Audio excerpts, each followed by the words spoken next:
welcome to episode 52. 52? Is it 52? That's technically birthday time. Wow. Again? Wait, 52. I think it is 52. Yeah. Hello. That's technically the birthday because there's 52 weeks in a year. Oh, I had no idea what you're going on about. I'm like, no, it's a random number. It's not though. We've missed summer weeks, so it doesn't count actually. Yeah. I'm putting up your mic because you're like speaking above it. Oh my god! Don't touch my mic. I'll touch your mic all I want. Don't touch my studio. I'm the producer here. Slash seducer. Not seducer. You're not Nick Scopino. Oh, you're opening up that Red Bull? I'm ready. Here you go. Here's our sponsor, not a sponsor. I don't know if that picks up because it is behind my mic, but hey. Wait.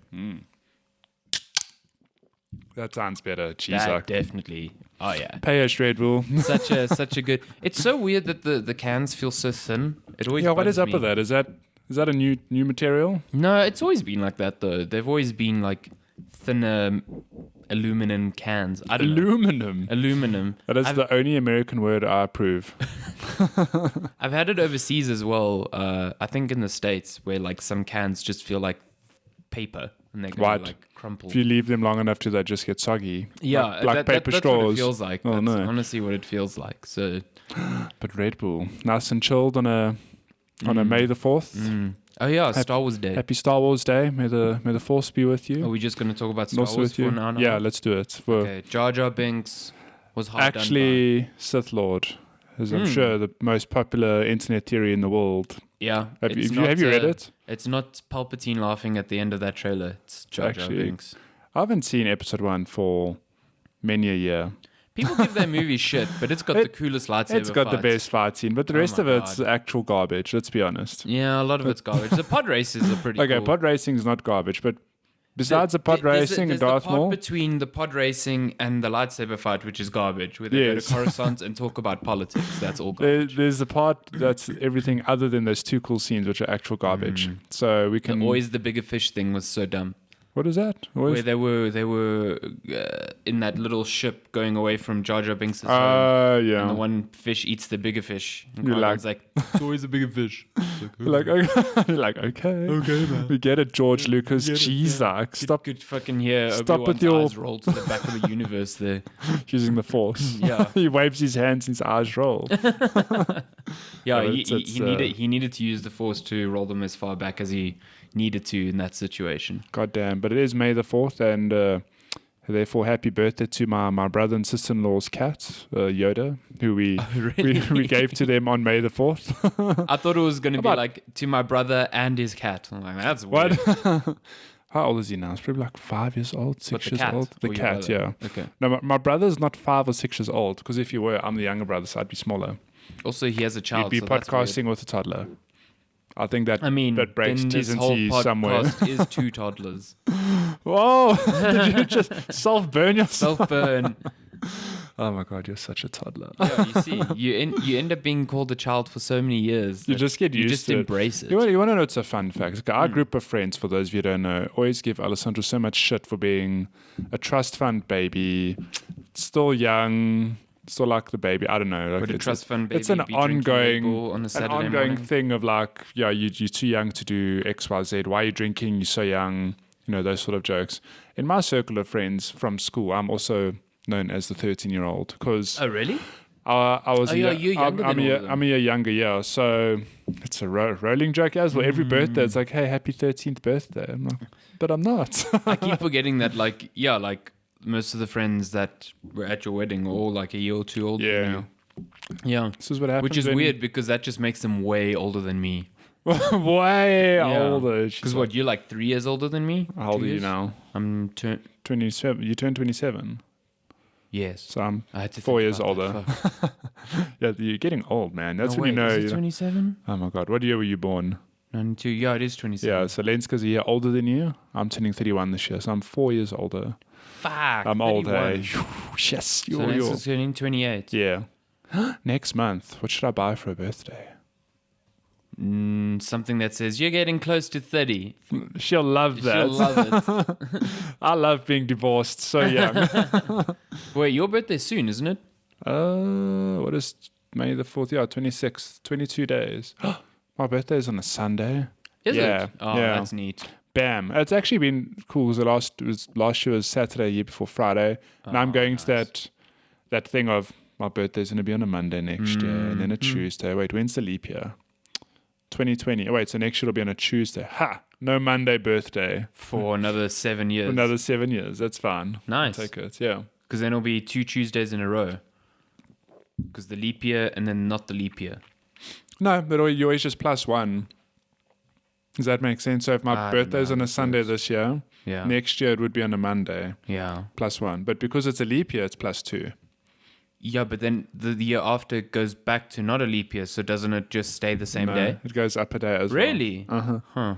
Huh. This is actual science. I've learned this over many years. Saying calendars are a human construct. Yeah, they are. So time is fake. It is. That I legitimately I had a guy at work who was working on a bug for an app, and well, not a bug, but whatever. Was he working on putting a bug in the app? Sort of, yeah.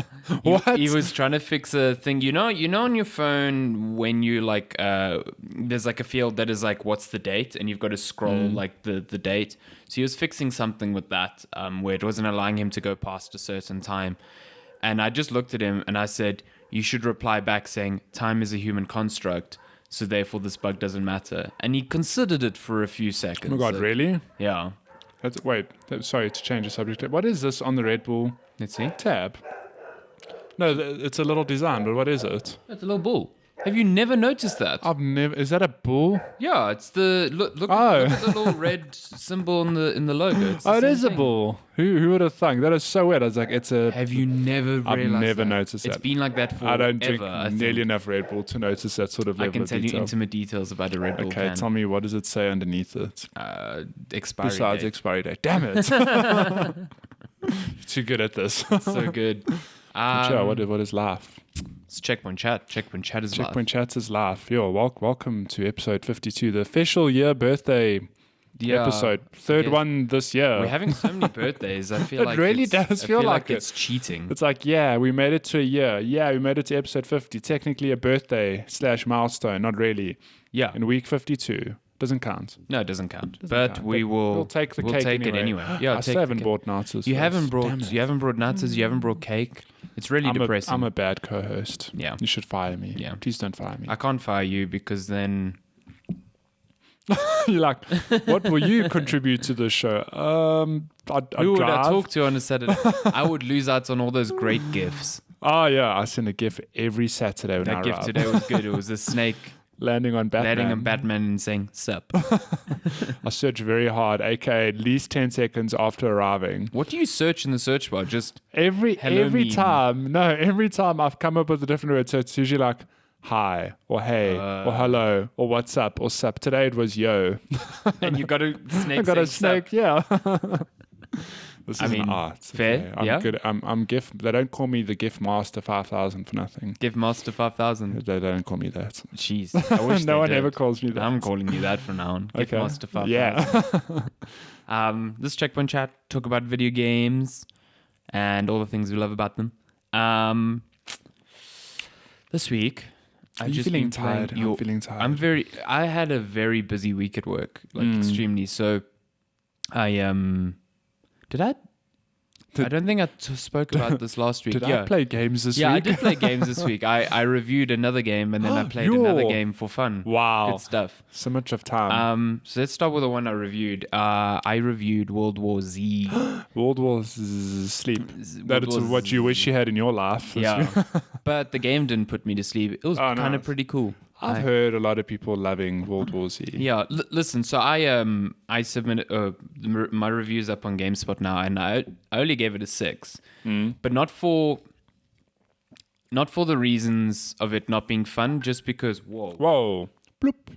My laptop decided to be very loud there. You just got mail. But because the game is, even though it is fun, it's like super rough around the edges. Shit. But let's backtrack. You played Left 4 Dead before? Mm-hmm. What was Z's Left 4 Dead? The best zombie game. Oh, World War Z's Left 4 Dead. Is it third person Left 4 Dead? Third person Left 4 Dead. Sold. Like In Left 4 Dead, there are 4 special types of zombies. World War Z's got those 4 special types. The of same zombies. ones. Yeah. So there's one in like a yellow hazmat suit that if you shoot releases like gas around it that damages you. Okay. Yeah. And wait, so there's gas stored in hazmat suits. Yeah, which is kind of This weird. this is like the reverse of what a hazmat suit is Exactly, supposed to do. Then there's a really big like Hulk-like one called the Bull that will charge you and take a lot of damage to take down. Oh god. Then there's one that screams and attracts other zombies. What does the scream sound like? I need you to emulate it. I'm not doing this. Ah! It's the Wilhelm scream. And then the Just zombies are like, leaves that there he is. And then there's one, I think the most annoying one called a lurker, which just chills at certain points in the map, and you'll run around a corner, it will just jump you and pin you to the floor. Oh my god. So that sounds a lot like Not at all like the StarCraft lurker. Yeah. That sounds like the Left 4 Dead Left 4 zombies. Dead. Yeah, if I'm not So mistaken. You've got, because the lurker would then, I suppose, be the hunter. Mm-hmm. The hazmat suit dude would be, what are the boomer. The boomer, yeah, that is it. Are there any that put The you? witch is the one that screams and attracts zombies. But then World War Z is just missing the smoker who pulls you from a distance. Yeah, there's no one So, like that. but other than that, Fuck, thank God it doesn't have that actually, because that would be detrimental. is it challenging as is? Well, it's challenging, but it's challenging because there's so many enemies. Like you've watched the film, right? Yeah. Oh, they pile up. It's great. Yeah, It's a great they're time. like, so firstly the zombies are super fast, like they'll run at you really, really quickly, but they also come at you in like these massive hordes and pile up to get over fences and stuff like that. So It always starts with one dick zombie saying "pile on," and everyone else is like, "Ah!" the poor guy at the bottom is just like, fuck my life. I should have stayed undead. Damn it! You mean wait? Oh, undead. Yeah, I was I like, should nah. have stayed undead. No, you're I right. should have stayed dead. Undead Dead. means they're Yeah, you're alive. right. Should have stayed human. There. Should have Be stayed politically human. correct. Yeah, but they were like the game nails that feeling. There's these instances like these set pieces where it's like you got to prepare for a swarm.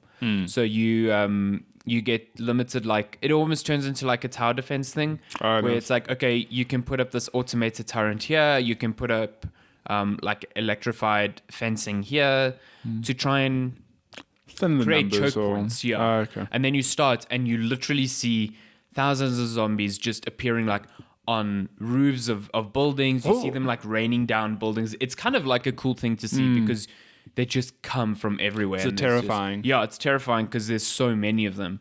But then it's really satisfying to like cut down through them. Like there's so many, you just like using your shotgun and you're just like blasting through them or whatever. It feels good. Is 4-player co-op? Yeah. Up to Nice. 4-player co-op. The enemy, not the enemy, the human, the computer AI, your ally AI. If you're not playing with a full lobby of people, AI will take over. They are fucking dumb as bricks. I'm shocked. But the matchmaking is pretty good. I found lots of matches that were populated. Yeah, it seems like a popular game, so I think yeah. you shouldn't have any issues with that. There's 4-story missions, each of them with.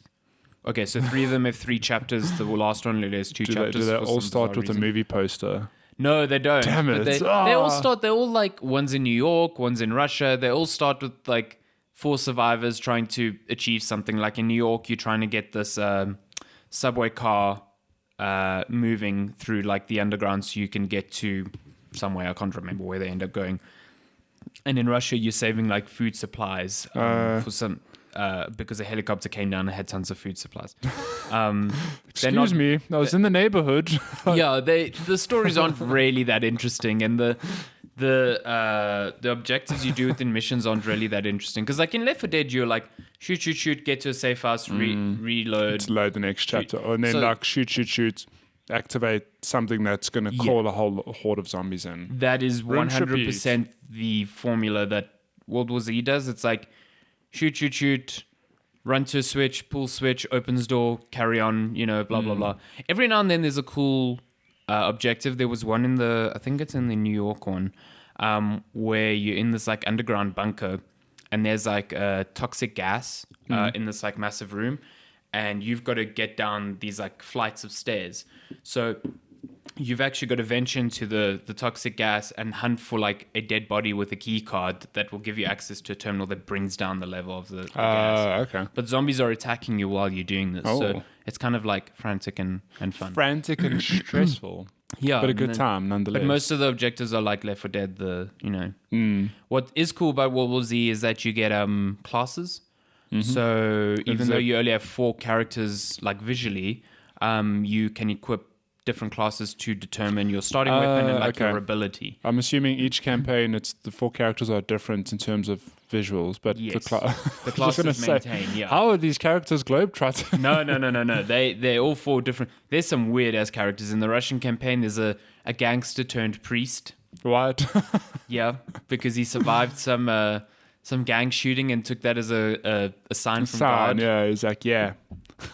So that's weird. I like the Japanese cast a lot because all the other casts just have like knives for their melee attack, and the Japanese people samurai have, swords. Yeah, they have those like short samurai swords. But also the Japanese setting is just really nice. Like you're in Tokyo and you see like cherry blossoms littering. That's cool. The floor, like it looks really nice. It's pure. But the classes are kind of cool. Like I gravitated towards.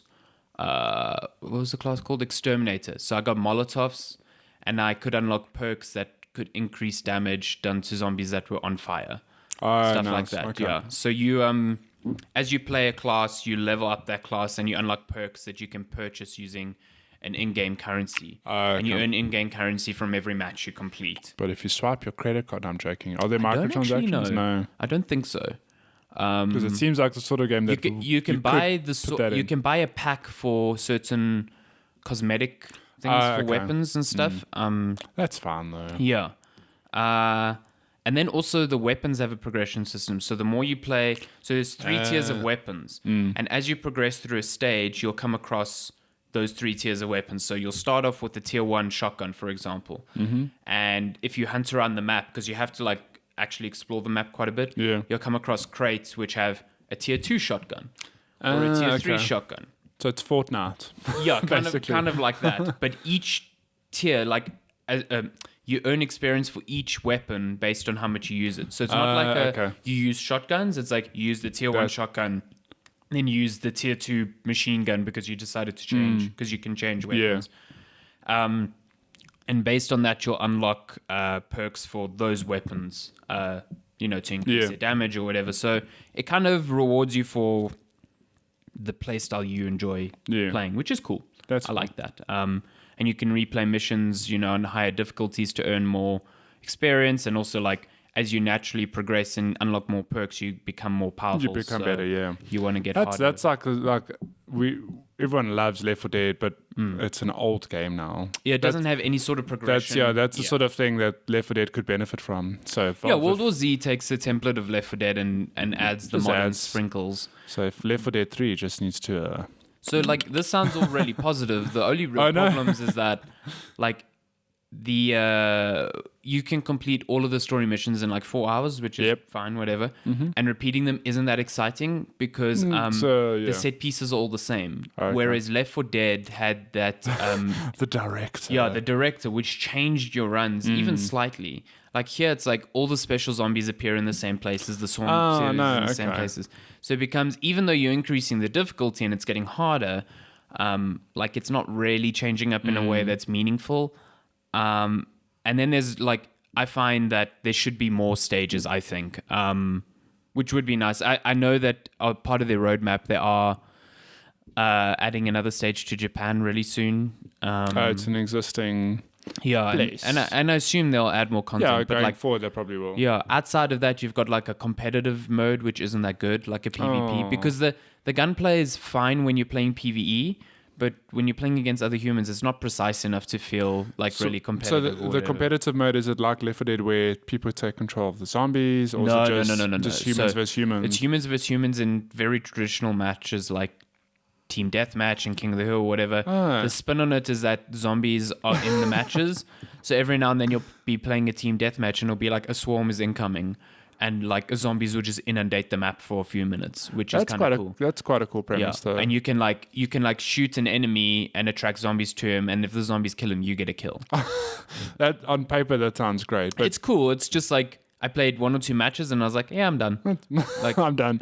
there's really nothing that kept me there because there's a whole class structure for PvP that so you can't bring your unlocked perks into there.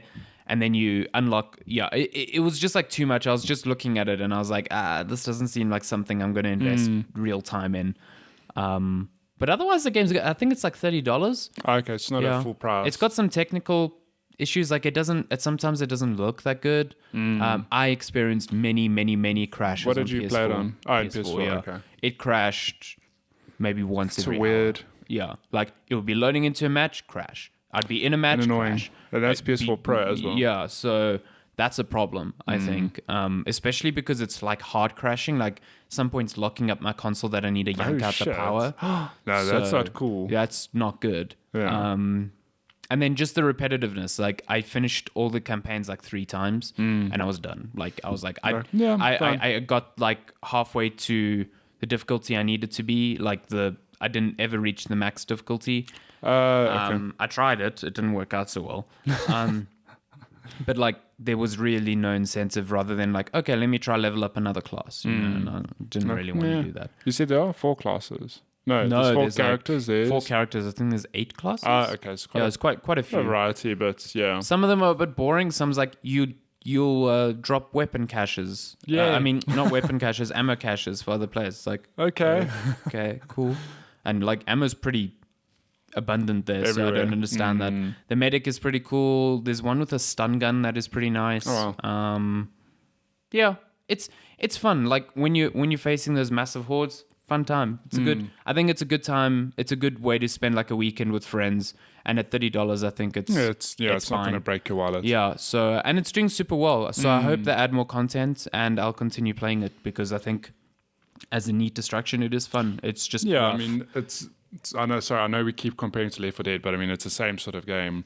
Whereas Left 4 Dead was a thing of when it came out, we played it, then like got over it, but pick it up in a few months, do a campaign quickly, play some verses. But with verses, pity that they didn't put anything with zombies versus humans. I like the verses in Left 4 Dead. The verses in Left 4 Dead was like a whole separate experience, and it was really great. You could play the whole strategic all the elements, zombies, and again, Left 4 Dead works because of that AI director, because you can play a match now and the special enemies will pop up in places you don't expect, and that changes things. So it's a pity that World War Z doesn't do that, but it's still a good, like in a world where we're not going to get Left 4 Dead 3, this is very close. There was that fake video this week. How dare you say there's no Left 4 Dead 3?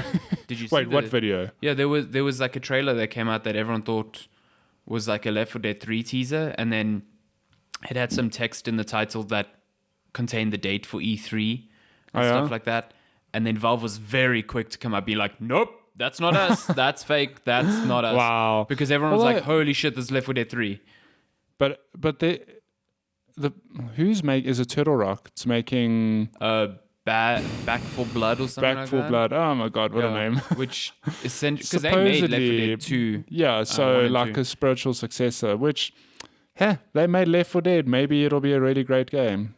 They made Evolve, which I thought on paper was a really good game. It was. It just didn't work. It had really good ideas. Like I will give Evolve that. I don't know, because Valve also announced, like we'll get into this in news, but like their VR headsets, and they said that there's a premiere Valve experience coming out later this year, and then that trailer came out, and I was like, Left 4 Dead.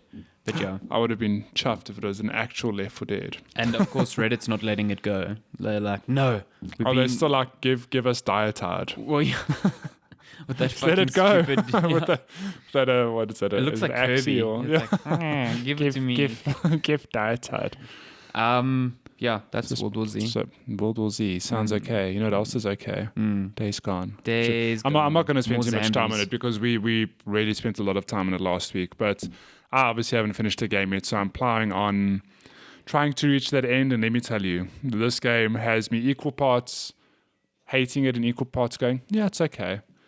I mean, Not even loving it, just like, yeah, it's okay, fuck, I No, hate this. because every now and then, like I was telling you before we started recording, that I reached a story mission last night where I was like, finally, something interesting is happening. And like that was cool because, it moved the story forward. But then to get there took many hours of, drive here, do this. Oh no, someone shot up our gate, they ran off, you got to go hunt them down, that sort of thing. Oh yeah, the like very cookie cutter mission. But it's funny because it's cookie cutter across every single damn camp. It's like, oh hey Deke, someone came in, we didn't let them in, so they shot up the gate and they drove off. Please go find them for us and kill them. It's like, okay, that's the exact story I heard from like Copeland or Tucker. But the only reason they don't even try like mask it in a different thing, something, I don't know, whatever. The one mission I did want to talk about though, which I think is absolutely absurd and physically made me angry, was there's this mission where, so you start out the game with your good pal Boozer. Who we established his name is William. Yeah, which is the strange. Funniest thing. It's like the most hardcore guy, Booze Man. I'd have found out, it's like, no, his name's William, actually. William Boozeman. William Boozeman Boozer. So there's a mission where one of your doctor friends is like, Boozer's not doing so well. You should check in on him. So I'm like, okay, cool. Okay, Boozer's on like the other side of the map. I'm going to fast travel there. Or if I couldn't fast travel there, I'll drive there. But anyways, I could fast travel there because there's no nests on the way or anything. So I fast travel there, walk up to Boozer. I'm like, hey man, how's it going? And he literally says like, hey man, I'm too busy to talk right now. Yeah. And it says mission accomplished. Yeah. That's the whole mission. Ended. Yeah. I fast traveled to have one line of dialogue. And I was like, who thought this was a good idea? And like the game does that it actually frequently. It actually happens regularly, I realize, where sometimes it's like, hey, Dee, can you come talk to me? And I arrive and it's literally you talk to them, then it's like mission complete. I'm like, what? Why? Like, I don't know. This game's got this story structure where from the outset, that you're playing, there are different threads of different stories, and it tells you how far you are in each of them. Yeah. So like if you talk to a person and it says mission complete, it'll bump up that storyline like 5%. But it's weird that they throw it in your face all the time with little progressions like that. Yeah, I find that whole like thing like I like the idea that missions, like one mission can progress multiple of those like storylines, yeah, which is kind of a neat idea, but it's like constantly seeing your progress towards the end of a particular storyline kind of like saps away the energy because something can happen. You'd be like, still got 40% of the storyline to go. No, not only that, it's sometimes how it accounts or rewards you. It's bizarre because I've done a bunch of missions and we spoke about it last week where there are different camps and in order to unlock different weapons and different cosmetics and XYZ, you have to get your trust level up. Yeah. To get to different tiers. But sometimes how they reward that doesn't make any sense at all. Like, am I very soft there? What's going on? Am I fine? Yeah. Sorry, levels looked a bit low. I was like, oh no. we're waiting for the day where we're going to reach the end of an episode to be like, oh, we weren't recording this whole time. It will 100% happen. No, I don't want it to happen. Don't be today. Sorry. So what I was saying is that sometimes... Wait, what was I saying? I screwed myself. With the way it rewards you. Yes, the camp trust thing. Something like I did that one story mission yesterday, which put me in bed at 1:30 because at midnight I was like, I'm just going to finish this quickly, and it turned out to be a very long story mission. Yeah. The reward at the end was like, say I need 25,000 trust to get to the next level. It gave me like 400 trust. I was like, this is... Oh yeah, when you're trying to get to like tier 3, it takes forever. I'm like, this is absurd. This mission and this is a mission that like I basically saved this camp. It's one of the main story missions. And it's like plus 400 trust. I was like, okay, that's like a whole... And sometimes you'll get 1,000 trust for like saving if you find random people. Yeah, if you find a survivor on the road and just send him to a camp, you'll get 1,000 trust. 1,000 trust, what yeah. the fuck? So like, I don't get it. Yeah, but that whole grind for like trust in camp influences is annoying as hell. Yeah, but yeah, needless to say, I'm further in the game, not done yet though, and you've told me that I'm still not near the end. You still got like a whole area that you haven't even discovered yet. I'm a good 25 hours in, I'd say. 25, 28 maybe. I don't know. There's no game progression tracker. Yeah, there's no in-game clock thing, which is annoying, but it's annoying. But a lot of games don't have that, and it annoys me. And then you get games that do have it, like The Witcher 3, where it doesn't stop when, like, if you minimize the game, it doesn't stop. So you'll come back and it'll be like, playing you've been for playing 300 hours. Yeah. Like, wow, this game's really long. When I played SteamWorld Quest, it had one in the pause menu as well, but it didn't pause the clock when the game was paused. So I was like, well, weird. that's dumb. Yeah. Okay, then. Yeah. So that day's gone. I'm going to keep pushing towards the end. Dag's gone. Dag's Have gone. to go You like find all your Dags? dogs. Oh, no. I'd play that game. I'd play the game. That's like the zombie apocalypse version of Nintendogs. Nintendo zombie dogs. Freaker dogs. The 10 Freak Nintendo dogs. Dags. Nintendo Dags. You like Dags? They should make that game. Nintendo The Dags. Snatch game. Snatch game. Because it's from... Oh, from Snatch, yeah. Dags. Look at me like I'm stupid. I was like, what the fuck are you talking about? Oh, yeah. But that state's gone. We wanna move on over to... we've been playing some... That other game. Some Mortal Kombat. That other really great game. Oh, It's man. actually a great game. I really fucking love Mortal Kombat 11. Mortal Kombat 11 is... I also really really good. fucking hate you online. Why? Because What do I do? You and your Jade. I'm not good. I just button mash sometimes. Let me tell you what Matty does. He finds characters and then finds strings that are pretty annoying to like be hit by. And then he plays Johnny Cage and pulls off the parry all the time, which should be very easy to avoid because all you have to do is not hit him. But when you're bad like me and you're just doing everything you can, It is man, so it hits you every funny. time. I've learned though, because like if you can't do something like that against, say, Jeff or Darren or Kerwin, because No, they fuck you up for they doing that. they just stand back like, okay, that's what you're gonna do, and they just beat Yeah, you. they just wait for the animation to nearly end and then And they they beat the shit out of you. Yeah.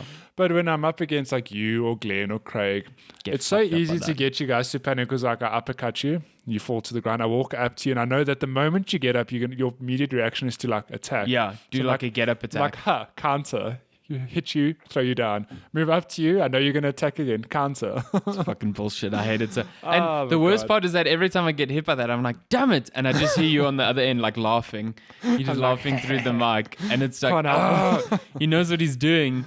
Yeah, but I mean, look, if you and Glenn and Craig and other people just play a little bit longer, you'll learn very quickly that my strategy is not at all viable against anyone. It's only against new people who be like, oh, damn it. You know? I'm learning some cool things. Like you should always have a combo string that hits low and one that hits overhead. Because so I played through most of the training now, and that training mode is phenomenal. I think there's a lot of modes in there where I will never use some of the information it gives me. Like some of it's just a bit too There's a lot. a bit too complex. Yeah. But the things that I did learn was like I understand what safe block attacks are. Like if this attack gets blocked, you'll have this many frames To, like, move where away you or like negative frames or positive frames, so you can recover pretty quickly.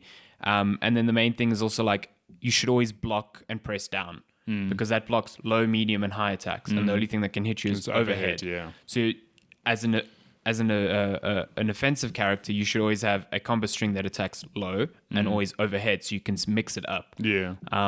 So like it's those little things in the tutorial that I never knew. Like Yeah. I never understood. So I was like like, a I'm blocking. foreign- Why am I getting fucked up still? Like that's why. Yeah.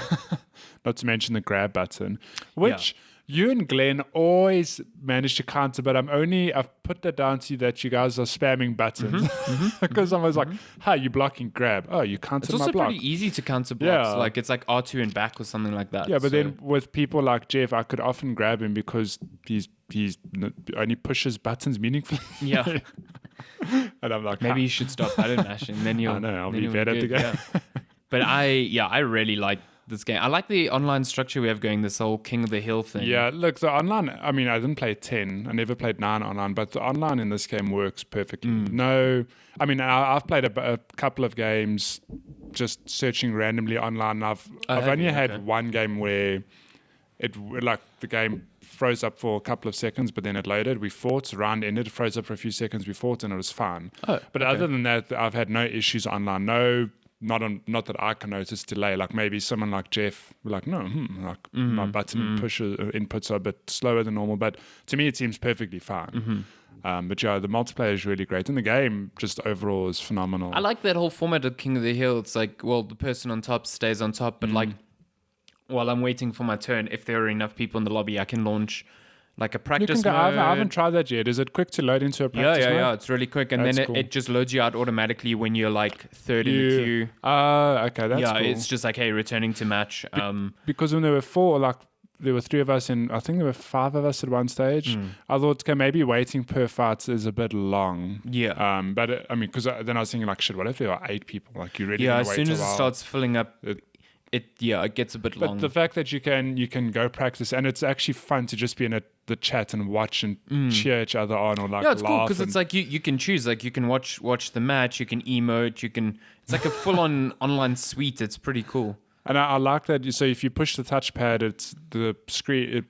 Well, let me explain it this way. So your screen's full with the game, but if you push the touchpad in, it puts you, like, the screen goes smaller, and then you can see all your lobby options. Almost looks like a streamer overlay. Yeah, but it works so seamlessly. It's like instant, and it works really well. Yeah, no, it's super slick, and the matches load in incredibly The load fast. time in that game is amazing. Yeah, it's like so it's fast, not yeah. instant, but it's not nearly slow enough to be like. It must be like 5 seconds. Yeah, not it's even, really quick. Like it's the first Mortal Kombat game I've actually felt like, hey, I want to focus on 1 or 2 characters properly.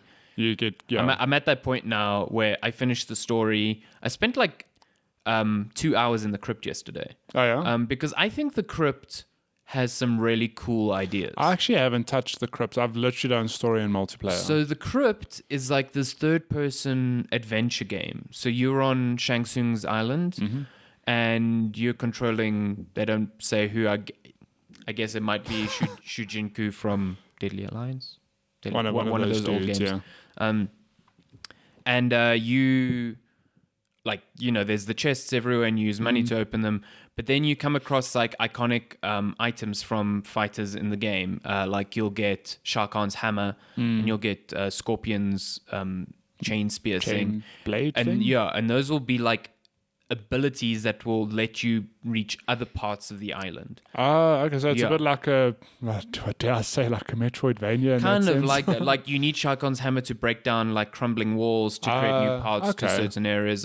You get Ermac's amulet, which allows you to rebuild like bridges and shit like that. So it's really cool, like figuring this out. Like you need certain items to open up certain doors and explore, and it's just like a nostalgia trip. Like you'll get to the arena from the very first Mortal Kombat, because that takes place on Shang Tsung's island, and you'll see like they 3D modeled it really faithfully, where it's like, oh, this is where all the matches took place. Yeah. And you see like the statues of all the classic fighters, and you'll explore Goro's lair. Oh, that's type cool. of thing. Like really, So is it really like a cool. proper third person? Yeah, it's I and didn't it's know that. big. Like it's maze. Like there's so much to like look at and explore, and That's cool. there's some weird secret stuff that you can find. There's also jump scares. I shat myself yesterday. What? So there's the one item is Kenshi's. You know Kenshi, the blind fighter. His bandana.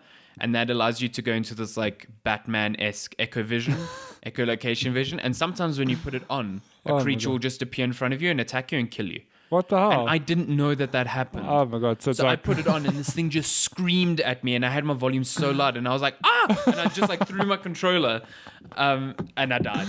Yeah. why shat do you myself. not live stream? Like, man, my God, it was a Mortal Kombat fighter, also horror also game. horror. Yeah, geez, I did not expect that to happen. So, the only problem with the crypt is like, the chest costs too much. Like, I Yeah, think that costs have way they too not much. balanced that yet? Because No. there was feedback saying, well, Yeah. they've acknowledged it. Like, okay, So all they gave you was A lot of money. and they're still saying they're tweaking it. And the coins, cool, that's a lot of money, and it's given me a lot. But the other 2 currencies, they don't give you nearly enough. So it's like soul fragments. and then there's hearts. Yeah. So the hearts is the most bullshit thing. You Like, have to do fatalities. yeah. So like the hearts open up the most interesting chests in the crypt. The Shao Kahn chests and flaming chests or scorpion chests, whatever. And scorpion chests cost 100 hearts, and Shao Kahn wants 100. Yeah, and Shao Kahn Holy costs hell. 250. Jeez, like, So man, that is the insane. only way to earn hearts is to kill these like NPCs in the crypt, which give you 1 heart, Wow. and they're not everywhere. Or you do fatalities where you earn 1 heart. Per fatality. It's bullshit. There's That- like, and the reward they gave you to say sorry was only 500 hearts. So I could only open 2 of the Shao chests. Kahn, Yeah. and there's so many. Shit. Well, So- what sort of rewards do you get in the chests? Is it cosmetic? Yeah. or- So okay. like skins, and so normal coin chests will be randomized. I actually heard a pretty interesting theory by some other people on a podcast where I guess the the thinking was to randomize the chests so that they could not let people follow guides to get the things they want and never touch the crypt again. Yeah. Because now you kind of like have to hope to God that you get what you need. Get your item, yeah. And also like hope to God that chests give you like consumable items that open up doors that take you to new areas. So it's all very randomized in a way that's sometimes pretty shitty. But like I've got some cool skins. I've got some cool because you get the cosmetic items, like I can change Cassie's guns or whatever like that, you know. I mean, but, I've heard of the crypt mode. I just never ever realized. Like no, yeah, but currency aside, I never realized it was a full third person like exploration. And that's the coolest part. Like I said, I finished the story yesterday. I was like, oh, I'm gonna hop into the crypt because you have to go into your notifications to claim that reward from NetherRealm. So I hadn't done that yet. So I was like, oh, sweet, I should do that. 500,000 coins or whatever. And I just walked around, and then eventually I'm like, oh shit, this is Gore's place. Oh shit, this is where this happened. And like in the background, you can see people fighting on those like you know those pods of the spike pits. Like it's so like do you see fan see service. the DJ playing Mortal Kombat. It's like, put your hands in the air. It's a cool mode. Like That's I just awesome. wish I it will check it was out. more coin balanced or currency balanced. Yeah. What did you think of the story? What did I think of the story? Listen, it's Mortal Kombat. What It's do you some B-grade expect from shit. what do you expect from a story?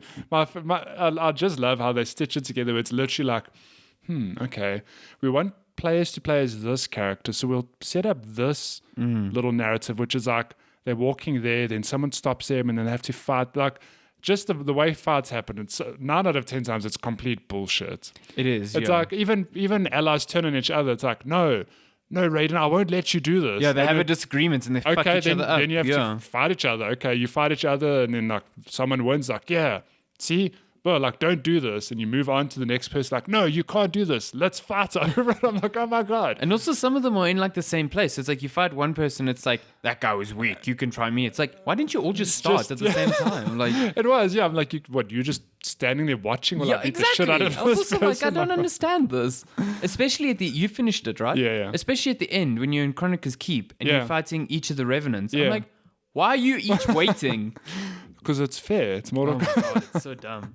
But look, the thing is, like, I still enjoy the story. Oh yeah, no, I loved it. It's like dumb it really in the best way. It's just watching a movie and then having an odd fight every now and then, and it wraps up this sort of like trilogy. And games, there's some nice little one-liners there where you just shake your head, but you're like, that was so cheesy. It's so good. But it's funny. So no spoilers, but the way it ends, it's like, okay.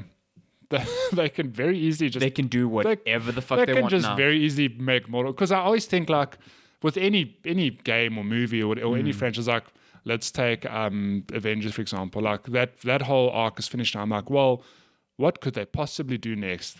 They'll figure something out. There's always some other bad person or some other story to tell. And with Mortal Kombat, it's the same thing. I'm like, well, you'll never get worse than Shao Kahn. It's like, okay. Oh, God. You'll never get worse than... Shinnok, okay, you'll never get worse than Chronica. I'm like, okay, well, the slate is completely clean now. They can go wherever the hell they want. It's interesting because like MK9 was like, let's retell the first 3 in a different way, and then like 10 was like, let's retell Deadly Alliance in a different way. I think it was Deadly Alliance or the one before that. Deception, I don't know. And then this one is just like, fuck it. What did you think of Chronica as an antagonist, though? Like, honestly, she didn't. Did you ever feel like she was like terrifying or? No, I felt like she was right some of the times. Yeah, no. Like, sometimes I was like, is she really the bad person? Exactly. here? Yeah, Like, especially when you see, like, they kind of justify it at the end why she's bad. I'm like, okay, I get it. Like, whatever. And they do that. There's that really, really, really cool sequence with Raiden and Liu Kang, where, oh man, I can't say it because it's like a big spoiler, and it's like I think the best part of the game, where he realizes how many times time is being repeated. Yeah. It's so clever. Yeah, no, that's very clever. Cool. Yeah. That whole montage. Yes, yeah. It's so good. It's because it's like also again like a nostalgic thing. You're like, oh, that's from that game. That's from that game. Yeah. Yeah. Really cool. But yeah, I don't know. She was fine. The fight against her is bullshit. Yeah. I fucking hated it. Yeah, but even that it's like it's this big bad person who you've seen throughout the whole game, never fought them, and then it's like I don't know. It wasn't like a wow. Whereas I never played 10, but when I played 9, spoiler, the last boss is Shao Kahn. Is it? Yeah, it's in 9. I think you fight him as Raiden. When they're retelling 3. Yeah, and the thing is that fight. Shao Kahn was bullshit. Yeah, that fight was like really hard, which I hated. Okay, he just threw his hammer at you all the time. He just threw it, but after like much hitting my head against the wall, I finally beat him. And it was the thing is like, shit, I'm fighting Shao Kahn now. Like this dude's really strong. Whereas like with Chronica, I was like, okay, I have no idea what she can really do besides like manipulate time. Is she a fighter? I don't know. But I beat her after the 4th or 5th try. Yeah, it wasn't like very hard, which is a tricky thing because I think about when I fought Shao Kahn in 9, it took a long time, like many, many repeats, which I hated. But when I beat him, I was like, yeah, like good satisfaction. This one, I was like, yeah, that was fun. Hey, like I just also thought like I played the game on medium and I found it very easy. Yeah, I also played on medium. I mean, 9. I mean, so I know I skipped 10, but 9 was. I think I also played it on normal or medium, and there were a few fights where I was like, found it way harder. But I need to think about how I'm going to actually beat this person. The story mode actually taught me bad things because like I never needed to block. I could just repeat combo strings. Like. Yeah. Although here's a little cheese strategy against Chronica. So I won't tell you fight against her as, but I'm assuming you can figure that out. But I just went up to her all the time, did kicks, never blocked. Yeah, she could never block kicks. I didn't understand it. And it was just like straight up like, oh, this is how I beat her. But punches she would block all the time. Yeah. Yeah, So I it is a noticed weird that after thing, my yeah. second time because like after my first 2 attempts, I was like, I'm really not doing anything against her. So I looked up more combo strings and found a lot of kick ones. You and just do the just kicks not and blocking any of I them. was like, okay. Yeah. But look, so Do you know there's 2 different endings based on, 3 different endings based on your fight with her? I figured because I mean when there's different phases to the fight. So you can lose and then there's an ending. Yeah. And then if you win both rounds in that first arena, there's an ending. I must check that because I think I had one where I lost the fight to her and then I won. Oh, so your ending was different to mine then. Yeah. So okay, you at the end you get a partner. Your partner changes based on that. Ah, Yeah. okay. Interesting. Who the hell is the other partner for you? Anyways, we'll talk about that after. It's a good game. Yeah, I so really like this. if you're on PC, is it still 350 rand? Yeah, but the PC version's Is it garbage? at the most. Yeah, the ports apparently is it bad? Yeah. But yeah, I think it's worth the money.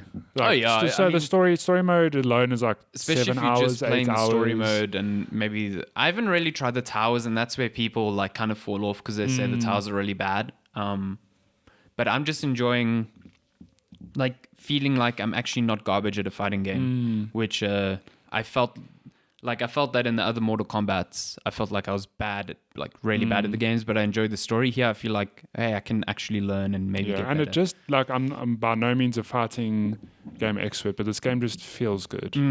Like, it feels fluid. We've all dived in. Our group of friends have all got the game, and we've all just dived in. We've just been having so much fun with it. Like again, Jeff's really good at the game, so he beats the shit out of all of us. But it's still like, oh man, like that was fun. Yeah, playing against each other, watching each other. I mean, just in terms of price of admission, like the story is about 8 hours. Yeah, it's pretty long. There's a ton of single player content, and if you're playing multiplayer, I mean, shit, with friends, if you're having a bra or online works great. So, would recommend. I'm very curious to see who the DLC characters are. Yeah, I wonder if Chronica will be one of them. I don't know. She's not in there, but Cetrion's in there. Yeah, she's very similar. I imagine Shiva will be one. They always mention. Well, she's in the story. She's actually in the story. I was like, okay, well, the character model's there. Yeah, like Shiva could. She was in 10, I think. Was she? Or 9, one of them. Yeah. But I don't know. It'll be interesting. So I'm pretty confident Melina won't be in because she dead. Yeah, she died in 10. She's not only dead, but I think what the hell's her name? I've gone blank now. Katana, yeah, she's got a variation, I think, where she uses the fork. So I'm like, okay, well, that's similar, basically writes her off. I think Forks. the forks. I actually of don't know what doom. they're called, but I I don't really know. like They're it that you call them forks. I'm gonna When eat my dinner when with you're these hungry, forks. but you want to f people up. I don't know. I feel like Ermac is someone who it's like fan favorite. Fuck, I hate that guy. Yeah, I also hate him, but I feel like He's in the someone crypt as who, well, Yeah, so- you actually mentioned him in the crypt. I was like, okay, well then he'll And probably Kenshi's be in the crypt. Kenshi, does he not appear in the story? Kenshi's weird because he's like a cool character. No, he's dead. He's dead. Why do I feel like I saw him somewhere? No, he's dead. They mention him, but he's dead. Did they mention him? Yeah, he's a cool character, but I feel like Kenshi. like again, like a lot of these characters died in 9 and 10. Like you've got like Striker, who's not there. Oh yeah. Good. Striker's pretty cool. You've got Night Oh yeah, the Nightwolf, Nighthawk. Yeah, the dude with the axe. Yeah, The green with axe. the I actually glowing completely forgot axes. about him. Yeah. 9 had a massive I missed roster. 10, so there's like this You big got gap Smoke. in. There's Smoke's so many, not there. I mean, all the actual robots. There's Yeah, couple of them, Sector and they're all Cyrax missing, yeah. and fuck, I forgot the other one. Whatever. another one. Sector's in the story though. Yeah. So I'm Yeah. like, okay, easy DLC, and you fight him, don't you? Yeah, you do. Yeah, you do. So I'm like, no, easy. But they've usually DLC gone in inclusion. some weird directions with the DLC. I think Oh, 10 yeah, had with- like the Xenomorph. Yeah, with weird time. Like, yeah, I can Yeah. see them doing that, but I do think there'll be one or two fan favorites returning, and I just feel like Ermac must be one of them. I don't know. Yeah, I- Omek probably one of them. Yeah, I don't know. It's cool. I think the first season is like 4 characters. So, Okay. yeah. That's cool. I'm keen to see it. I So, really yeah, like would it. would recommend. Go Would play recommend. it. Yeah, Yeah. it's probably my favorite Mortal Kombat in Of this all new era. time. Yeah, Boop, boop, it's just boop, a boop, boop, real boop, shame boop, that boop, boop, boop. as part of the news, NetherRealm is. Yeah. We'll get there. Yeah. we'll get there. Game releases. We don't have a sponsor this week. We don't. So no transition required. The transition would have only been after game releases. Come You're on. right, damn it. Although we were on 50 minutes already, so it would have been now because it's meant to be halfway through the episode. We're looking at game releases between May the 4th. Be with You. Oh, Hey.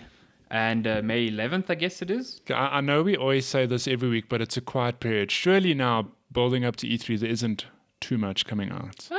There's some I mean, bangers in May. I know there's stuff, but is there a lot of Jesus stuff? Christ, that's a lot. I say as, oh wait, we've got Rage 2. I forgot about that. Yeah, there's some again, like April, I was like, oh, there's not that many. And then a lot of the smaller games ended up being very good. So, okay. Pick your favorites. SNK 40th Anniversary Collection Damn. on Xbox One. 40th. You want to play, is King of Fighters SNK? Jeez, like, yeah, I don't actually I don't have know. no I idea. don't understand. 40 years. Can we just take a moment to appreciate that gaming is somehow 40 years old? It's Probably nearly older. your age and my age combined. Whoa. No, Not that's, really. that's pushing it Yeah, now. that's way far. I mean, if you take 31 and like 5, it's anything. There's a game called Shakedown Hawaii, and it's coming to PC, PS4, Switch, and Vita Grass. on May 7th. What is that thing? Never mind. Shakedown Ignore me. Hawaii, like I'm Hawaii speak- 5.0. I was just about to speak absolute garbage. What were you going to say? What do they call that grass skirt thing that they wear? What is it called? Oh, like a hula skirt? Yeah, is it just called a hula skirt? I don't know. I don't know I'm the gonna say real... hula skirt accessory sold separately. Yeah, you asked. So there you go. Hula Oh my god, I think it's got a name. I just can't think Probably of it. does have a name. I'm pretty sure it's not called hula skirt. Is it? Hawaiian grass skirt. What is the hula skirt called? That's funny because it's The like traditional costume of the Hawaiian hula kahiko? Yeah. Includes kappa cloth skirts and men in malo loincloth. okay, that's not at all what I thought it was. But my favorite thing of that is that I just asked, "What is a grass skirt?" And one of the top hits in Google, like most asked question, "What is the Hawaiian grass skirt called?" Yeah. It's just for you, Matty. Oh no, It's just for you. sold separately for Hawaiian Shakedown Hawaii. Shakedown : Hawaii. Hawaii. Uh-huh. Hawaii 5.0. He's a big pig. Yep. Puyo Puyo Champions coming to PC, PS4, Xbox One, and Switch May Okay. 7th. Bill. Yakuza Kiwami 2 coming to PC on May 9th. No. It's apparently the best Yakuza you can play now because they made 0, And then Kiwami was a remake of 1, and then Yeah. Kiwami 2 is a remake of Yakuza 2. Nice. And everyone seems to love this Is it coming to PC? PC, yeah. Because My brother should play that. He played the one Yakuza that was free on PS Plus and he loved it. Oh, that was Kiwami, the first one. Which is weird because I never at all envisioned my brother enjoying that sort of game, but he loved it. They are weird ass games, but they were pretty cool. Yeah. I've played a bit of Zero, and I need to get back into it. That's exactly why I was like, I don't know if you'll enjoy it because I've never played it, but I know there's some weird Japanese bullshit going on there. There's some fucking weird Japanese bullshit. So I was like, damn, he loved it. I should try it. It's good. Life is Strange 2, Episode 3, Wastelands. I've not seen the sort of excitement for Life is Strange 2 as I've seen for previous. I think maybe just from diehard fans, but not from the general public. Yeah, it's not. I could say that. It doesn't feel like it's like as big of a deal as the first one. Yeah. That's not to say it's bad because I don't really know, but yeah. Life is bad. It's Life not is that. Strange. Saints Row the Third, the full package coming to Switch on May 10th. It's coming to Switch. Yeah, if you want to play I liked Saints Row. Saints Row 3 and 4 were great. 3 was ridiculous. 4 was where you were a superhero. 4 was like basically like Crackdown. Better Crackdown. Not that I've better played Crackdown. Yeah. 3 was cool because you were like the president. Oh my gosh, those games. 3 was my first entry point into the game, and I loved it. Yeah, same so as much. well. So because the first 2 were more serious Grand Theft Auto vibes, and then 3 they were just like, well, fuck. I just threw that shit out the window. So if you've never played it before, There's Switch. a dubstep gun in 3. No, is it 3 or 4? No, it's 3. Is it 3? Damn. Okay. There's also dildos, baseball bats. Yeah, It's fun. It's fun. Honestly. It's ridiculous. So if you never played it, pick it up on Switch. It's great. Reverse crawl. That's like babies going in Babies backwards. stuck in reverse. Yeah. Okay. Babies going back in time. Okay. PS4, Xbox One, and Switch, May 10th. Nice. Yeah, that's it. Rage 2 is the following. The following week's cool. It's got Rage 2 and A Plague Tale, which I'm very interested in. Yeah. Okay.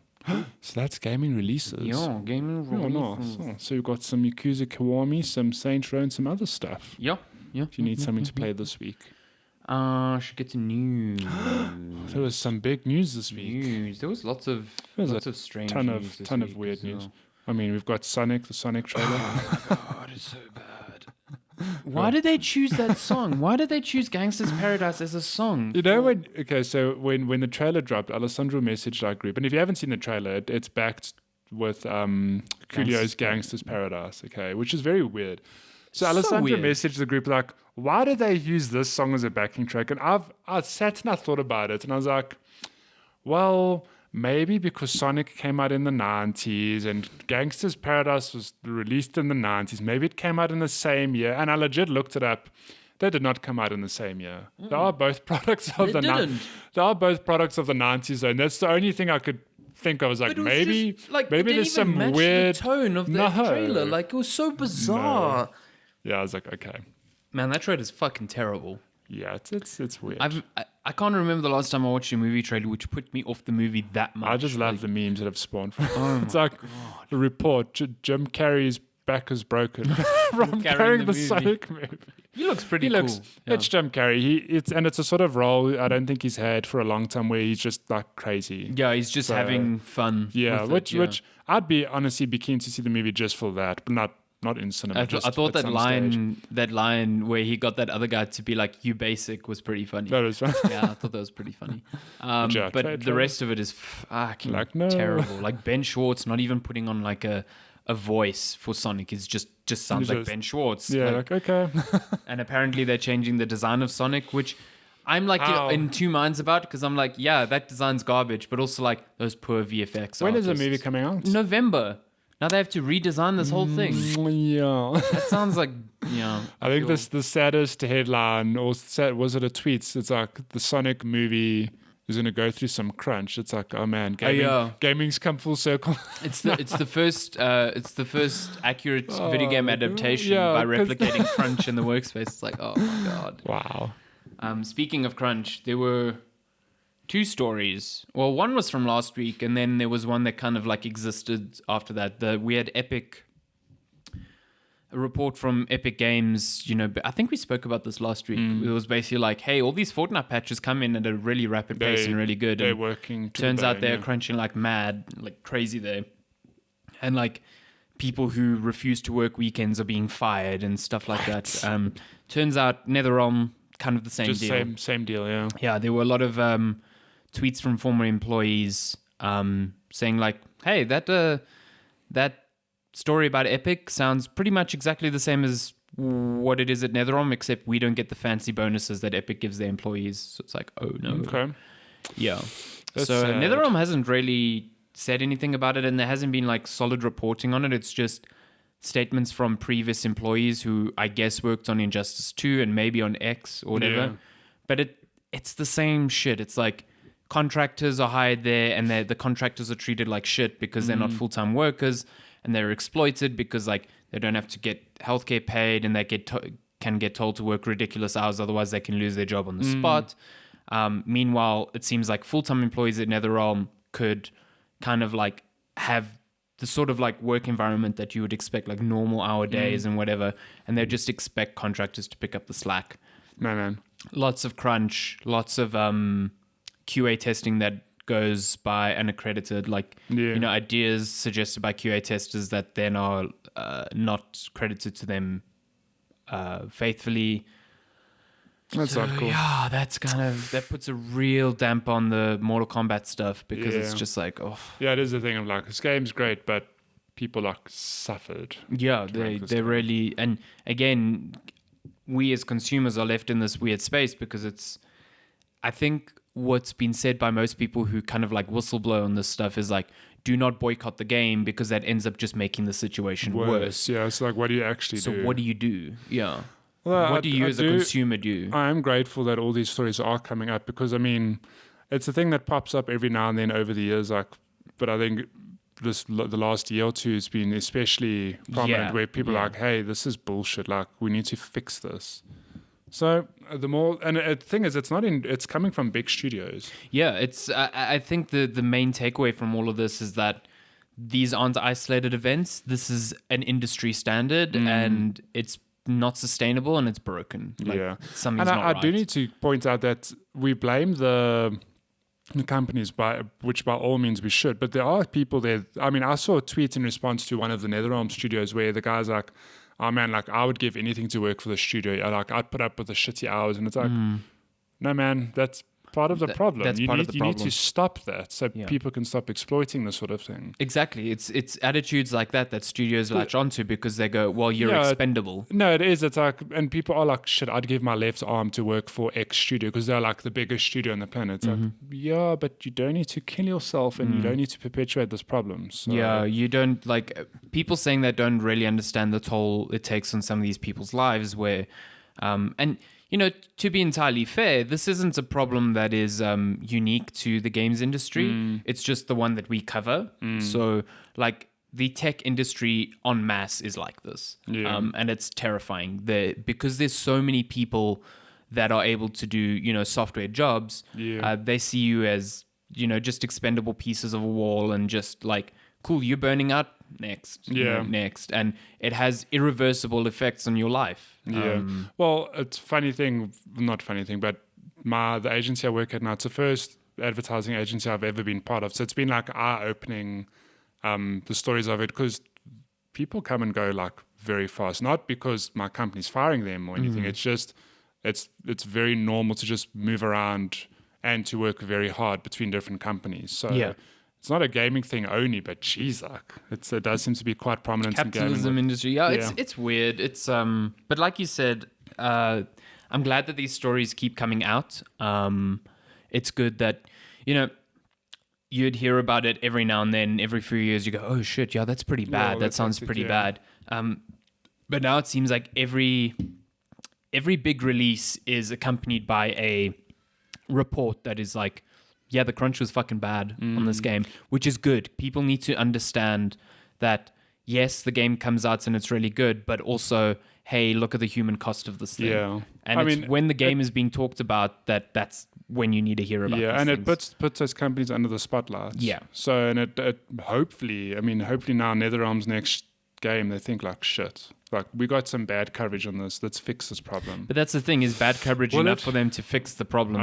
I think this Mortal is Kombat 11's going to sell very well. This is more a union thing. Like, workers need to unionize, they need to get rights, contractors need to get proper rights, and they need to force these studios to kind of, treat them better. Like Riot was like banning.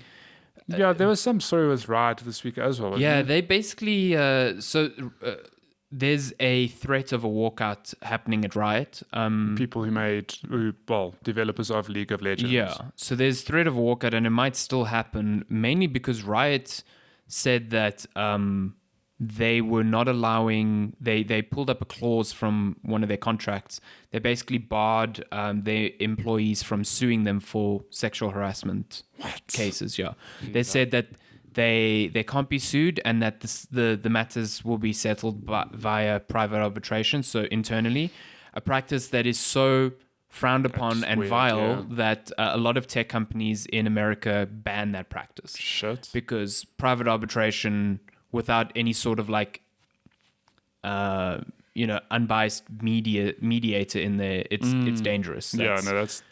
So their promise now, because this walkout was getting pretty serious, they said, well, management's going to look at it and try be better. And I think I saw a headline yesterday saying Riot will allow future employees to sue them for sexual harassment. It's like, oh god. Okay, but what about the ones there right now? No, man, that's ridiculous. It's fucked up. Like, it's fucked up. Everything, all these things in combination, they're all fucked up. And the industry will have to go through a massive change to rectify these issues. And again, a lot of them are allowed because of American labor laws. Like, you do not hear about some of these things happening at European studios because, like, European laws in those countries prevent this from happening.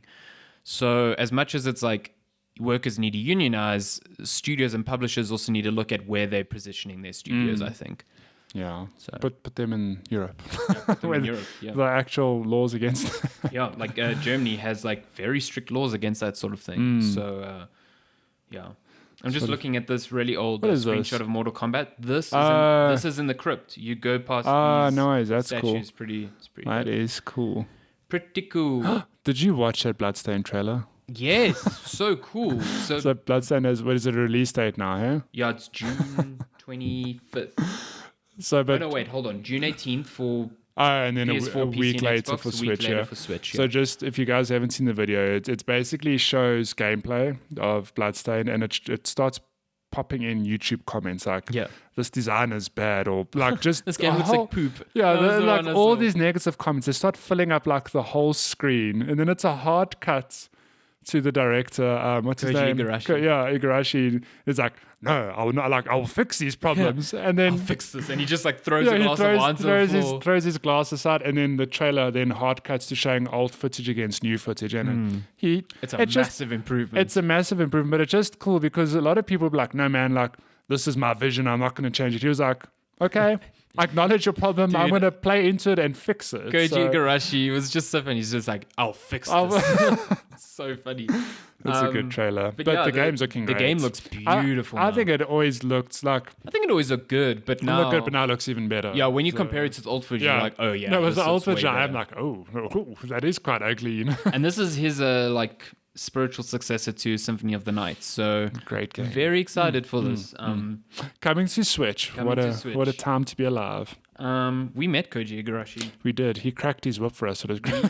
We met the creator of Symphony of the Night without knowing what that game was. I hadn't played it yet, but I knew he was. I knew he was, but I've never played it. Oh my god, that header! Don't be a dick. In the Field of Sunflowers.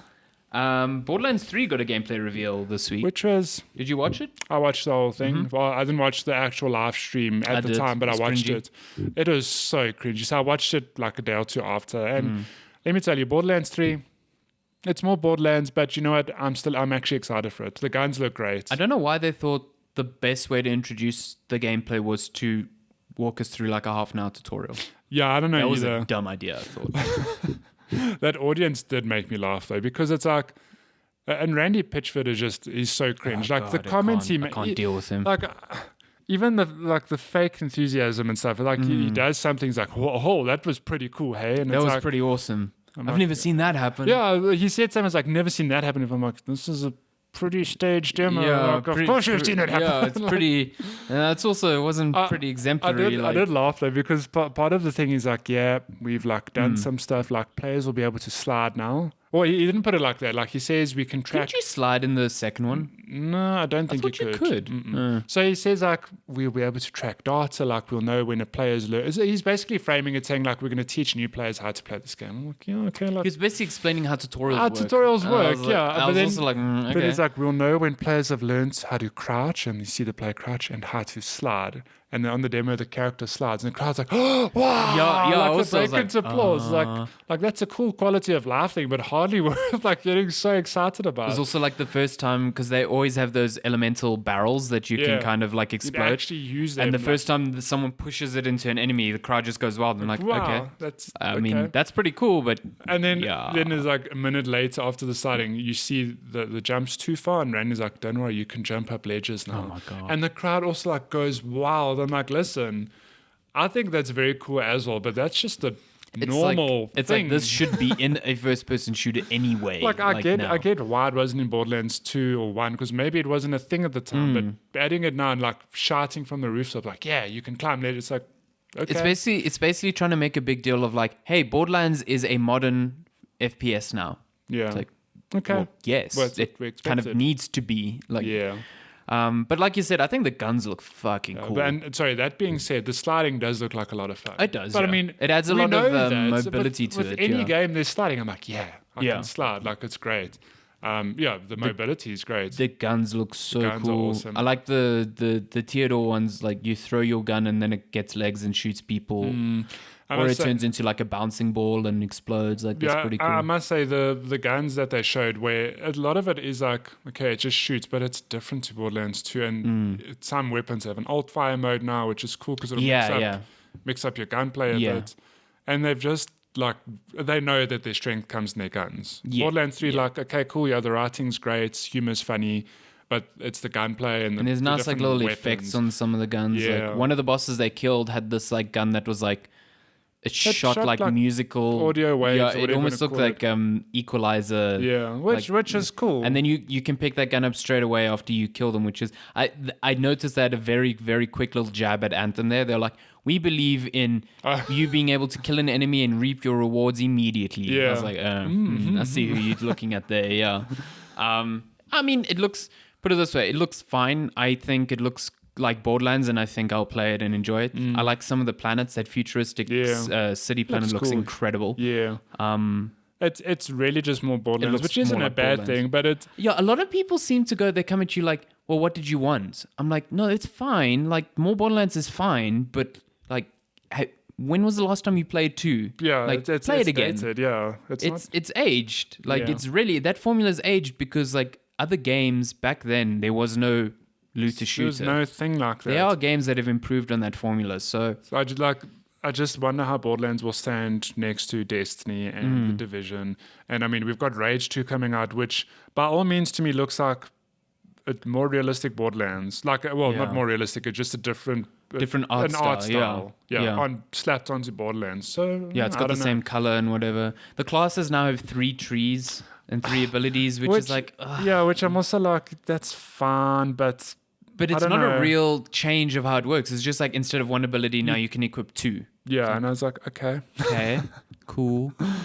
Like, I don't know. The classes do look pretty cool. Like the Siren that they were playing as was pretty dope. I'm just grateful that the Siren has a level up path where it's still crowd control, because I loved Maya, the phase lock. Yeah, the phase lock. Cool. There's one where you can like also punch the ground. So I like that there's crowd control and then like AOE stuff. So that's pretty cool. So I want to see what the game's like when it comes out. Yeah. I mean, I'm cautiously optimistic, but like I said on Twitter straight afterwards, when I saw footage and like the opening trailer for Borderlands 2, I was like beyond excited. And when that game came out, it was phenomenal. Yeah. Like I've played like 300 hours of Borderlands 2, so I fucking love that game. But this third one, I'm going, yeah, it's cool, but it's not doing the same thing to me. Yeah, I don't know if I'll play it. I don't know if it's the sort of game where I'm going to play 100+ hours. If it will hook me in like that, you know what I mean? So, yeah, Maybe we'll be surprised. maybe. But oh, Randy, man, goddamn that. Dude. And then his whole microtransactions. I've never tirade seen that after before. It's like there's no microtransactions, but there's actually cosmetic ones. And then when media reports on it like that, then he's like, "Why you got to do me like that, fam? Why are you doing? You did this to yourself. What are you talking about? You Randy. can't redefine what microtransactions are because it pleases your." Yeah, And he's still going on about it. Someone at Gearbox should take away his phone. take it away. Um, Epic bought Rocket League. Oh, bought Psyonix. Yeah, Epic bought Psyonix. So just a few days after Tim Sweeney from Epic said, "Hey, we'll stop doing exclusive deals if Steam changes their margins to match us," which, okay. A few days after that, they announced that they've acquired Psyonix, which means Rocket League is now an Epic game and will be coming to the Epic Store. And later this year, although it was a bit unclear, would probably be leaving sale on Steam. Although all Steam clients will still be supported. What a time to be alive. Do you want to guess what happened to the Steam reviews? Oh no, Rocket they League? tanked. Bombed. Yeah. Oh, is it? But I don't understand that. Wow. I don't get it. I'm not going to... We've talked about this many times. I just don't understand this real fear of Epic and what they're doing as opposed to Steam having a grip on the market. Like, I don't know. I don't get it. Whatever. Free games for PlayStation. PlayStation Plus games this month. The first Overcooked, which is really good. Really good. Really good. Friend ending material. Friend and Or if relationship you ending play material. really well together, friend bonding material. Also true. Then we've got What Remains of Edith Finch, which is a really cool narrative experience, Nice. which you should play. Ho- What else? Sonic movie looks like no. trash. Oh no. We Oh, spoke about the Riot stuff games. already. We spoke about Mortal Kombat and its currency Yeah, patch. we actually covered a bit of news everywhere else. Okay. Oh yeah, Borderlands 3 has this really cool Twitch integration called Echo or something like that. Yeah. So how many times have you watched a Twitch stream and someone's got a weapon and you want to know more about that weapon and you go, "Hey streamer, what weapon do what you is have?" it? Yeah. So Borderlands 3 will have this integration called Echo where the person you're watching, you can look at the stats of their gun in real time. Oh, that's quite which cool. is pretty neat, That's especially awesome. with a game with so many different variations of Yeah, weapons. that I I appreciate that sort of tech because I think it sort of paves the way for other future integration. Yeah, it I mean, just gives you as a viewer more control. Yeah, the thing is so I don't know if we'll cover in news, but Bravado currently are in London Yes. playing the CWL. Yeah, so we were watching towards the end of work CW. yesterday. The Bravado weren't on any official Twitch stream. I don't know if it's because it's grouped games. I No, don't know. they were in open bracket. Oh, they're that's in why, open bracket. yeah. Okay. So, but just as an example, we were watching them play via some other live stream. But if they were on Twitch or any other Twitch stream you watch, it would be cool to be like, I wonder what the score is now. What does a leaderboard look like? That Echo feature that Borderlands has could very much work that sort of way where you can pull it up yourself. You don't need to wait for the stream to show it to you. Yes, yeah. No, I really like games that look at like Twitch integration stuff. I know Dead Cells did a lot of Dead that Cells stuff. did cool stuff where the audience could up the difficulty or drop. Yeah, they could drop like stuff hazards and or- stuff like yeah, that. So very cool. yeah, very very cool. Games with gold. Xbox Live's game with gold are pretty Meh. poor this year. Well, yeah, meh. There's a small pirate game called Marooners. There's a golf game. I don't know what it is. Golf something golf game. 2019. Earth Defense Force from Xbox 360, which is lame. And then Comic Jumper from Xbox 360. Not a strong Pretty meh. month. Yeah, not a strong month. What else? I don't know. I think we covered most of the. Yeah, I think that's most of it, to be entirely honest. Most of it. Yeah, World War Z is doing really well in terms of sales. We spoke about BlizzCon last week, so I think, that's We're it. done. Okay. Yeah, because we spoke about all of it before I actually got to looking up news. Stuff. So, Okay. questions? Yes, let's do some If you want to send us questions, you can tweet at us at Checkpoint Chat on Twitter. Facebook.com/checkpointchat is on Facebook, and you can email us. Reset that counter. Goddamn. checkpointchatpodcast@gmail.com. I just realized that I saved some questions from last week from Megs. And now we ran a competition. Now And we have so many retweets and replies. when are we announcing that? This week, I guess? This coming week, Yeah, this coming week. So if you entered, thank you for entering. And, well, this is going out on Monday, so I assume we'll be revealing the winner soon. Sorry, I thought you were going to carry on. Obviously reading. So let's, we actually got some questions late last week as well from, I don't know how you pronounce his name. Is it Malesh Bana at miles_away? Oh, yeah. I know who you're talking about. He's got a Daxter avatar, yeah. What he says dope avatar. No, if you just left it, it would have been an insult. What a dope. What a dope avatar. I just love it. What a dope. Jack and Dax is avatar. Awesome. Fight me if you think otherwise. He says, Alessandro, how did you manage to land the GameSpot gig? Always imagine they only hired Americans. Well, firstly, I'm not employed by GameSpot, so that's a big thing. So I'm a freelancer. You're a freelancer. So they contract me for work. So my contract with them only lasts a year at a time. So you're actually on a contract with them? Yeah, because there is for law, it has to be via contract, whatever. The way I landed it was I started interacting with a lot of writers on Twitter. Just, small interactions, whatever, not completely like harassing them with every single tweet they make, just putting that out there. And then when I went to E3 one year, I decided to take a trip to San Francisco afterwards on my own dime.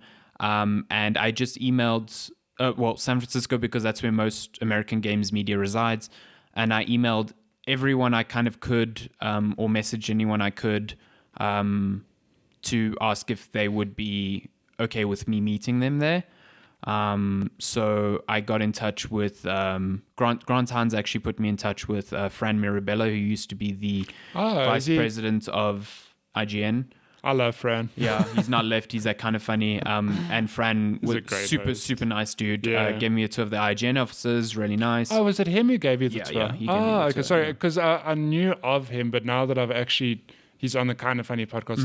I actually know more of him because I listen to him now every week. No, he gave me really the tour. Cool. He was terrifying terrifying in that he confirmed that he would show me around like weeks before I was in San Francisco, and when I got there, I couldn't get hold of him. Shit. And eventually, like I did get hold of him, and we organized. And when I ran into Greg Miller that week as well. Yeah. And I went to Wings for chicken wings because they always talk about that place. So when I was there, Greg Miller was there. I was like, okay, well, that makes sense, I guess. Of course he's here. So we chatted, and I was like, yeah, Fran gave me a tour of the IGN offices. And I was like, but I nearly missed it because he never picked up his phone. He's like, yeah, that's Fran. I was like, oh, okay. Anyway, I'm getting sidetracked. I got in contact with Mike Mahadi from GameSpot, and he gave me a tour of their offices. And from there, I just kind of established some good relationships with people there. I kept in contact with Mike. He put me in touch with their then reviews editor, Peter Brown. And I just asked, I said, hey, are you guys looking for anyone to do some freelance stuff for you guys? And Peter got back to me. He's like, yep, we could do something for reviews. Nice. And here you are. Yeah, and then I've just worked my ass off to keep that relationship good. Like, holy shit. Like, legit. My understanding of writing, like what the process of sending in reviews and getting drafts done and everything, like GameSpot goes through a rigorous process. It's a high bar that they keep there. Yeah. So it was a bit of adjustment. Keeps you on your toes. Yeah, so anyone who reads their reviews and go, who the fuck slapped this together there? Those drafts go through processes. It's very well controlled and well managed, and I'm very happy to be working there. Nice. Same question. Another question from Malesh. They say, well, not a question. There's more comment. They say, congrats on 50. Congrats on a year. Congrats on getting married. Sorry, a little late on some. I think you're late on all three. But that's cool. I appreciate it. Yeah, thank you. And it's episode 52, so it's a week and a half. A year and a half. A week and a half. A week and a half. Whoa. Okay, so let's pick up. We had a whole lot of questions from Megs last week, which we didn't answer because there were so many. It says, since you guys are the Switch apprentices, would you like either a smaller Nintendo Switch, a larger Nintendo Switch, or are you simply happy with its current form? I don't know. I think I'm quite happy with it. I'm happy with the size, yeah. Don't make it bigger. You know what I would go? Not making it bigger, but decreasing the bezels on the current size. Oh, yeah. Just make the screen a little bit make bigger. the screen a bit more edge to edge. I'd be pretty happy with that. That'd be cool, yeah. I would also go for, like, I find if it's bigger, it's going to be heavier, and that thing is already not that comfortable in portable mode. It could maybe be like a teeny bit smaller. If they make it like, make the screen reach the bezel, or they just reduce the bezel. I see what you mean. Like slightly So instead of smaller. increasing the screen size, they just bring cut the away the bezel bezel. down, Yeah, yeah. I'd be fine with that too. I think it'll be fine. I just wonder what that does then for Joy-Con compatibility.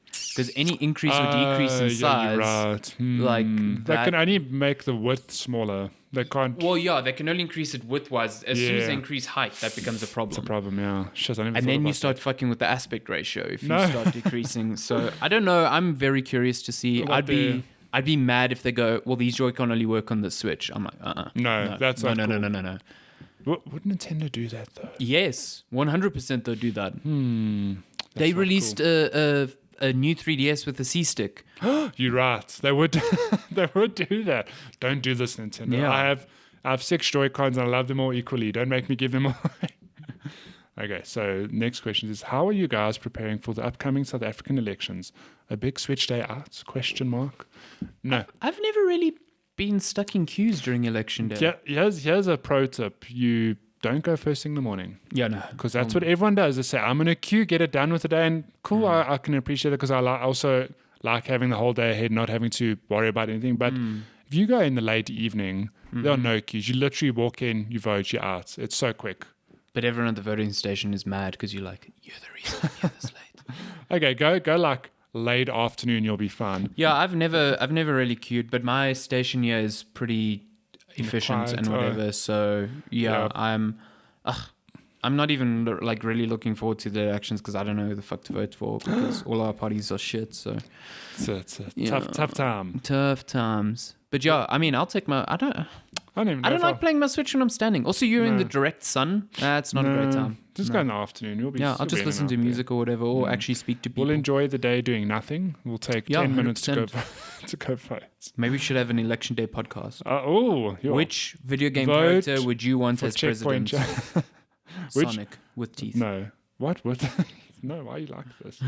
Would you rather have been born into a different nationality than Portuguese? Nope. No, I quite enjoy being Portuguese. I would take any European one. Apparently, Lithuania is a powerful passport. For passports, maybe, yeah. But no, I like being Portuguese. Although Portuguese, I think our passport's very powerful. Any European one's very powerful. I like the culture, but I guess, you know, when you grow up with that culture, you feel a very strong attachment to it. Yeah. So it's like saying, would you change your first name or last name? Like, exactly. No, some people would change your name, but I quite like my name. I'm attached to it now. So I mean, if I was born another nationality, yeah, fine, whatever. But I enjoy being slightly different in that regard. So even though there's lots of Portuguese people here. There's actually an epidemic of Portuguese. There's too many of us. We need to go back. We need to go back to Portugal. What is the most uncomfortable controller you have ever held in your hands? The Sega Dreamcast controller takes that crown for me. I must say, at the time, I had no issue with it. But picking up a PS3 controller today, that's bad. It's real bad. awful. I'm like, It's how did not we nice. live with this thing? It's really bad. It's weighted badly, especially the one without rumble. It's just so light. Yeah, the OG one, it's paper. The 6-axis one, it's garbage. Yeah, super light. I don't know. I really like that massive Duke Xbox, the original one. And some people hated that thing. Yeah. It depends on the size of your hands. Trying to think of the most uncomfortable one I've ever used. It's weird. There was a Nintendo one. What was that one? It wasn't the Pro controller for the Wii, but it was like a standard-ish controller. I can't remember what it was. It really wasn't that nice. It was very like sharp-edged, and it might have been like the wired Pro controller for the original Wii, which was kind of getting there. But I wouldn't say it's the most uncomfortable one, but I really didn't like it. Yeah. Nah. I also don't like this thing. I've got the SNES Classic, and that controller is not cool. I do not like it at all. What's your favorite? The Xbox One controller. Xbox One is good. It's so good. Yeah. The one controller I haven't played a bunch with, but I really like how it feels is the GameCube controller. Yeah, a lot of people love the game. Yeah, for Smash. In my previous job, they had a bunch of them, and whenever we played Smash, we used those. And I really like that the triggers are analog and digital. So it's like analog, and then it clicks, and that's your digital response. And it's like, oh, that's so nice. That's so nice. Also, that C-stick for Smash moves is super useful. It's really, yeah. It's a good time. Are you guys fans of the hot or cold season? Ooh. I hate winter. I really, really despise winter. And a lot of people are like, yeah, but in winter you can wrap up to escape the cold. In summer, it's just hot and you can't really escape it. I get that. No, but I also have an aircon in my room, so I don't give a fuck. Yeah, it's funny because before I worked in my office, I was like, yeah, summer's really hot. But when you work in an office where you don't even realize. It's only when you go outside, like, whoa, man, it's hot outside. Yeah. And winter in offices suck because people don't realize how cold it is. Like, fuck, I hate it. The aircon's on and and people come to work sick. People pump that heater on. Oh, you die. Dude, I hate it so much. I hate it. And you move rooms and the temperature's different. I don't mind winter so much, but I think I prefer summer. I can tell you what I hate though, is the in between of both of them. Where it's like you go outside, you're hot, you take your jacket off. You take it off, you're cold. Yeah, it's cold. You put your jacket on, you're hot. Shitty. It's like, come on, where's like the in between? Yeah. And I also hate like the change of season because you always get sick. But winter just sucks because like all the things that brought you joy are now like shit. Like getting out of the shower, horrible. Getting into a shower, horrible. Cold towels on the floor, horrible. Like getting into a cold bed, awful. Fucking awful. It takes forever. Like you sit there shivering until you like, there's so many things in winter. This is why I go to bed after Lenska because I climb in the bed's warm already. I'm like, yes. I do like winter clothing style though. Oh my god. Get those nice trench coats. Feel like a real. No, real you know when it comes to dressing, I much prefer summer because it's just like shorts and a shirt. Oh no, so it's easier in summer, but the style in winter is nice. Yeah, scarves. Yeah. Scarves. As my brother would say, for when you want to go skiing. Why is he like that? Second last question. If given the chance, would you change your name, such as Brandal Barbosa and Franklin Figueroa? I liked Franklin Figueroa quite a bit. I like Franklin Figueroa, but no, I would not change my name. I'll call you Frank. Frankie. Frank Figueroa. Wait, he spelled my name awful here though. Figueroa. Figueroa. I thought Mix was Portuguese as well. He spelled it so badly. That's fine. I spell it badly. Franklin Figueroa is totally the name of a fictional character. I like it. But also like alliteration. It just feels good. Franklin and Brandal Barbosa. Yeah, that is a weird name. Bran Barbosa. I'll sit in a wheelchair, just stare at people. They're like, I'm leaving now, and didn't just go. Just like, What is the most? It's the last question. What is the rarest physical game you have found so far? For me, it's Luna on the PS1 and Space Channel 5 for the PS2. Oh, that's the screenshot he sent us. Okay, that makes sense. I don't think I own any rare copies of games. I actually have one. I saw this question. I was like, I don't have one. And I actually do. I own a copy of The World Ends With You on DS. Shit, that is pretty cool. Which I actually found in South Africa at the airport. Shit, that is pretty. That's awesome. Yeah, I walked into there's this tech store that's still there at Tambo. There by the Woolies, that area where they sell like headphones and this. Now they sell that sort of stuff. But a few years ago they had a full-on gaming section, and weird enough, there were games there that I'd never seen before. And on Metacritic, the highest rated DS game, and I think to this day, still the highest rated DS game is The World Ends With You. Square Enix. It's a good game. I saw it there, I picked it up, played it, loved it. It's really good. But did you fuck up your DS screen playing that game? Because it's like scratching. Yeah, you have to scratch. I had a screen protector on, but geez, like that game is intense on your screen. Yeah. Actually, Garth has my copy now. I wonder if that's a good copy, physical copy to have. Holy shit, that's pretty cool. Yeah. I don't think I own any rare. I have a bunch of OG Xbox games, but I don't know if any of them are rare. So yeah.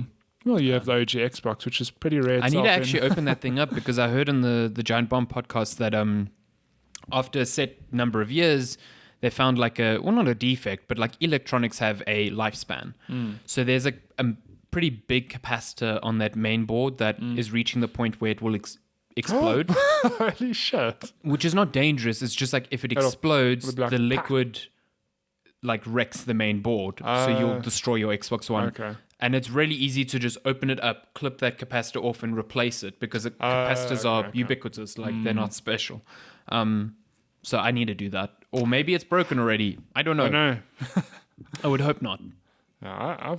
So what did you? It's just a random question. The oldest hardware you own is the Xbox, OG Xbox. Yeah. I have my OG PS3 somewhere. Really? I sold mine, and then I bought when Gavin was immigrating. You bought his? Yeah, I bought his because I was like, it's actually pretty cool to have. Good. Yeah, I think I reached a point where I was like, I'm not going to sell any of my hardware anymore. Which is why I still have I have not the OG DS, I have the DSR, I have my Vita, I have my PSP, all that stuff I don't think I'll ever sell. I've got my PS3. When PS5 comes out, I'll keep my PS4. When I'll still have my Wii somewhere, and my brother's got the Wii, so it's still around. I bought a Wii U. I've got my original white Xbox 360. Damn. Yeah, that thing lasted Damn, somehow. Daniel. No Ring of Death for you? No, there was, but I got a replacement of the white one. This one doesn't even have an HDMI port. Whoa, that's old school. Jeez. What else? I